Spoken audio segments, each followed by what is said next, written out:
दिवाळीच्या तुम्हाला खूप शुभेच्छा। आणि दिवाळीचा फराळ गोड लागतोय का सध्या?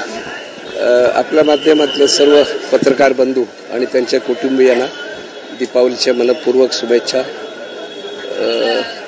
दिवाळी आम्ही जोरात साजरी करतोय आणि गोड सुद्धा लागतोय तो, मला असं वाटत नाही त्याच्यासाठी काय अडचण आहे।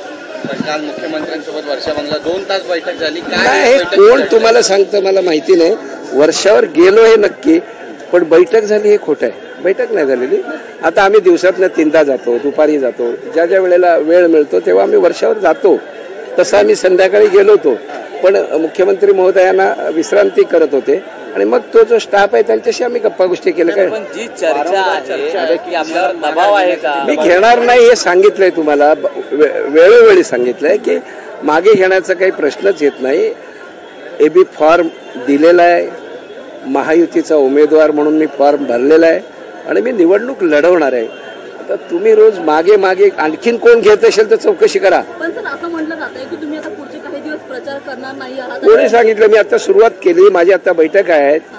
असं आहे की आज दिवाळी आहे, दिवाळीच्या वेळेला कोणाच्या दारात जाणं किंवा आपल्या कार्यकर्त्यांना भगिनीला त्याच्यामध्ये गुंतवून ठेवणं, म्हणून दिवाळीचा एक दिवस आम्ही सोडला। तरी सुद्धा माझ्या आता 3-4 बैठक आहेत। चर्चा होती अहो कोणाशी चर्चा झाली नाही ना बाबा, नाही अशी नाही भेट।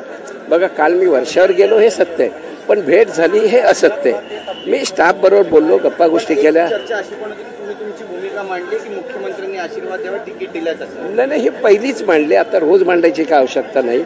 मी तिथे आम्ही जातो, जवळ मुंबईतले आमदार असल्यामुळे वर्षावरती दिवसातले 1-2दा जातो, तसा गेलो होतो। आणि मुख्यमंत्री महोदय आराम करतायत हे कळल्यानंतर आणि गेल्यानंतर प्रत्येक वेळेला आम्ही भेटतो तसं नाही। तिथला स्टाफ आहे, कर्मचारी आहेत, काही छोटी मोठी कामं असेल तर त्यांच्या मार्फत करतो आम्ही। सरवणकर साहेब, एक महत्वाचं असं आहे की एबीपी माझाच्या कार्यक्रमात देवेंद्र फडणवीस म्हटलेले आहेत की महायुतीने खरं तर या ठिकाणी मनसेला पाठिंबा द्यायला हवाची आमची इच्छा आहे, मात्र मुख्यमंत्र्यांची पण देखील तीच इच्छा आहे। मग नेमकं तुमची भूमिका काय आहे? कारण मुख्यमंत्र्यांची पण तीच इच्छा आहे, दोन्ही उपमुख्यमंत्र्यांची पण तीच इच्छा आहे की त्या ठिकाणी मनसेला पाठिंबा द्यायला हवा। हे तुम्ही काही गोष्टी अगदी आपल्या सोयीस्कर तुम्ही टाळताय आणि सांगताय। त्यानंतर नागपूरचं त्यांचं जे होतं तेही तुम्ही सांगा लोकांना की महायुतीचा धर्म आम्ही पाळणार आहोत आणि महायुतीचा उमेदवार हा आमचा उमेदवार असणार आहे, हे फडणवीस साहेबच सांगितलं ना, मग ते आपण लोकांना सांगा। अमित ठाकरेंनी TV9च्या कार्यक्रमामध्ये एक वक्तव्य केलं आणि ते म्हणाले की मुख्यमंत्री जे आहे ते मनसे आणि भाजपच्या मदतीनं होईल आणि शिंदे आणि अजितदादांचं काय करायचं ते आम्ही पाहू। या विधानाकडे नेमकं कसं पाहता? वैयक्तिक मतं असतात या कालावधीमध्ये, ज्याचं एकही आमदार नाही त्यांनी मुख्यमंत्री कोणी हे सांगणं हे किती हास्यास्पद आपल्याला माहिती असेल। त्यामुळे मी त्यांच्यावर टीका करावी असं मला वाटत नाही। मला वाटतं की मुख्यमंत्री कोण हे पुढे महायुती ठरवेल आणि त्याच्यात मला एवढंच कळतं, मी या मतदारसंघातनं उभा राहणार आहे महायुतीचा उमेदवार म्हणून आणि मी निवडून येणार आहे। लोकांचे आशीर्वाद आहेत।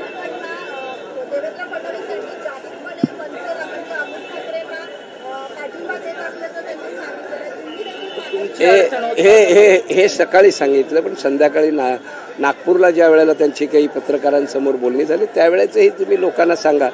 आणि त्यांचं म्हणणं हेच आहे की महायुती म्हणून आम्ही शिवसेना, भारतीय जनता पक्ष, राष्ट्रवादी आणि रिपाई ही आमची महायुती आहे आणि या महायुतीमध्ये मनसेना नाही हे त्यांनी स्पष्ट सांगितलं। ऐकलं ना आपण सगळ्यांनी?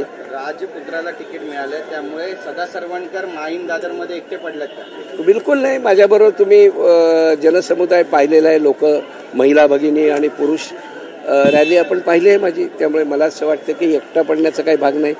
मला आशीर्वाद जनता जनार्दनांचे आहेत, मतदारांचे आहेत, महायुतीच्या सर्व नेत्यांचे आहेत। तुम्ही असं म्हणतात की तुम्ही लढण्यावर ठाम आहात आणि तुम्ही याच्यापूर्वी सुद्धा हे सांगितलेलं आहे, मग असं वातावरण काय निर्माण केलं जातं? कोण निर्माण करते? हे आता प्रसार माध्यमात जास्त सांगतायत। तुम्ही आल्यानंतर पहिला तुमचा प्रश्न असतो तुम्ही माघार घेणार का? मी तुम्हाला ठासून सांगितलं, ठामपणे सांगितलं, मी माघार घेणार नाही। मी निवडणूक लढवणार आणि जिंकून येणार। जनतेचा तसा कौल आहे, जनतेशी तशी इच्छा आहे, कार्यकर्त्यांची तशी इच्छा आहे।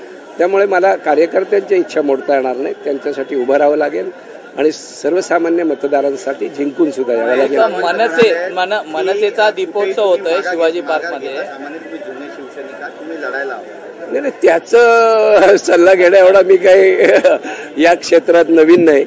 मला असं वाटतं त्यांना कधी लागली मार्गदर्शनाची गरज यापुढे तर त्यांनी माझं मार्गदर्शन मनसेचा घ्यावं. दीपोत्सव होतोय शिवाजी पार्कमध्ये आणि त्यावरती शिवसेना उद्धव बाळासाहेब ठाकरे पक्षाकडनं आक्षेप घेतलेला आहे.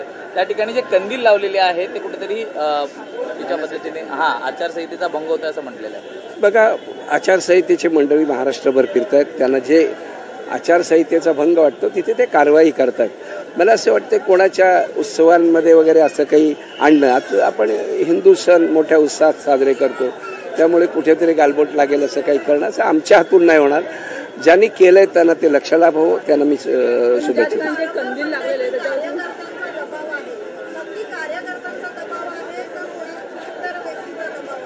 आता तुम्हाला नावं घेऊन सांगायला हवीत का त्या सगळ्यांना समोर आणावं लागेल.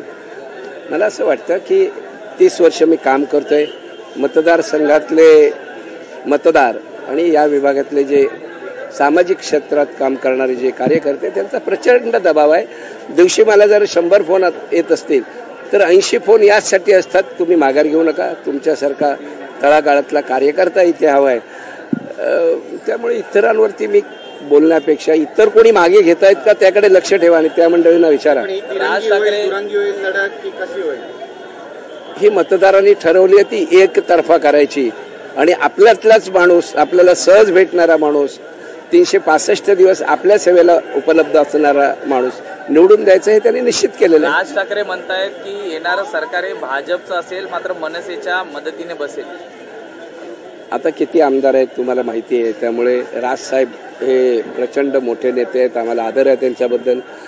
माननीय बाळासाहेबांची प्रतिकृती आम्ही त्यांच्यामध्ये बघतो, त्यामुळे त्यांच्या वक्तव्यावरती मी काहीतरी बोलणं मला योग्य वाटत नाही. ज्या पद्धतीच्या चर्चा सध्या सुरू आहे की तुम्हाला माघार घ्यायला सांगतायत, महेश सावंत यांनी पुन्हा एकदा विधान केलंय, ते म्हणतात की आम्ही एकनिष्ठ राहिलो त्यामुळे सर्व एकनिष्ठांना तिकीट मिळालं, पण जे एकनिष्ठ एकनाथ शिंदेसोबत राहिले त्यांची आता अशी अवस्था झाली, हे चुकीचं आहे. तुम्हाला कोणी सांगितलं की आम्ही माघार घेणार आहोत हे तुम्हीच विचारताय, तुम्हीच प्रश्न विचारताय. त्यामुळे ज्याने तुम्हाला सांगितलं ते माघार घेणार नाही त्याची जरा काळजी घ्या. कौटुंबिक जिव्हाळ्याचे संबंध येतील मध्ये आणि तिकडनं माघार घेतली जाईल, ती सांभाळा जरा. महेश सावंत माघार घेतली घेऊ शकतात कारण ते नाते संबंध मध्ये येतील आणि तसं होऊ शकतं. आपण त्यांना जरा थोडंसं माघार नाही घेणार. प्रश्नच येत नाही. मी आता 50 वेळा सांगितलं, आणखीन काय स्टॅम्प पेपरवर लिहायचं बाकी आहे. स्टॅम्प पेपरवर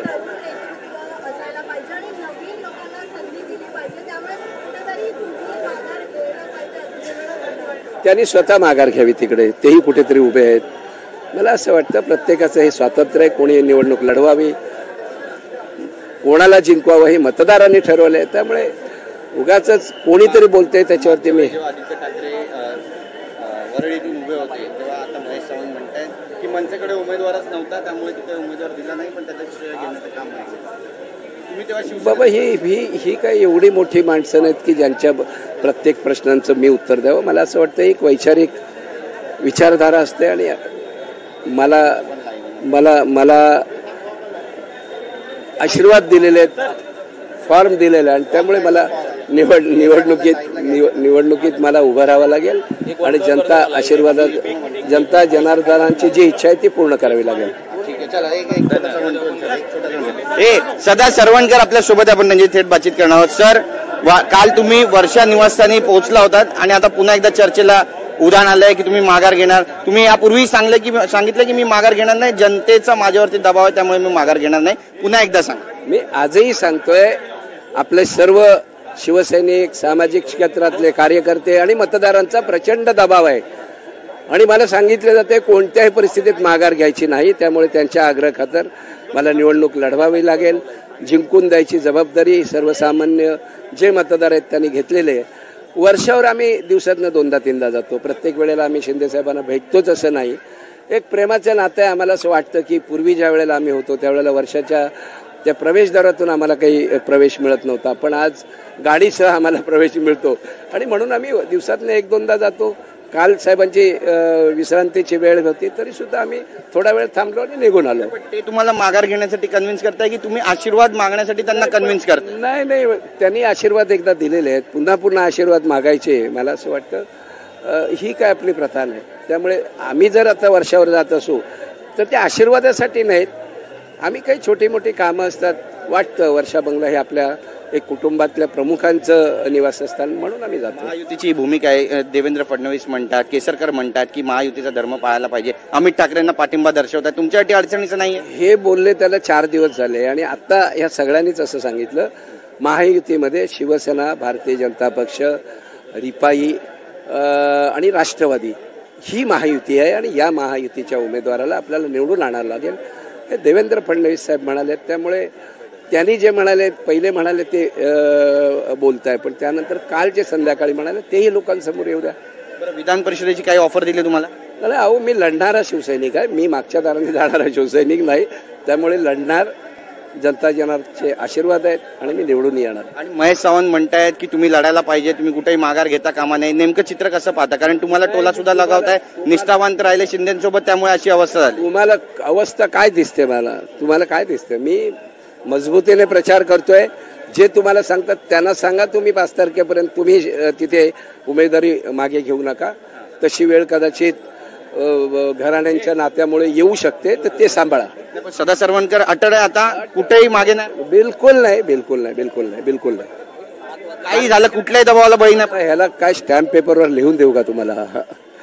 मी निवडणूक लढवणार, जनता जनार्दनांचे आशीर्वाद आणि ते मी जिंकणार. दिवाळी आहे, अमित ठाकरेंनी आज डोर टू डोर प्रचाराला सुरुवात केली आहे, काय सांगाल त्यांना? हो, आम्ही प्रचाराला सुरुवात केली. त्यांचं असं आहे की निवडणुकीला प्रचाराला फिरायचं असतं.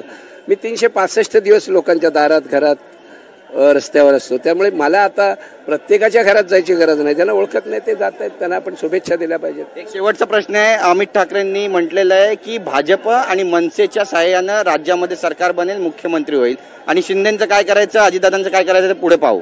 नाही, त्यांनी पहिले आमदार व्हायला पाहिजे आणि मग त्यानंतर हे सगळं बोललं तर मला असं वाटतं योग्य ठरेल. त्यांना खूप काही शिकायचं आहे, ते शिकायला पाहिजे त्यांनी, आणि नंतर मग ही अशा प्रकारची मतं व्यक्त करणं हे शोभून दिसेल. धन्यवाद आमच्याशी बोलल्याबद्दल. कॅमेरा पर्सन योगेश गुरवचा, गिरीश गायकवाड, TV9 मराठी, मुंबई. तर मुख्यमंत्र्यांनी एकदा आशीर्वाद दिलेले आहेत, मी लढणारा शिवसैनिक आहे.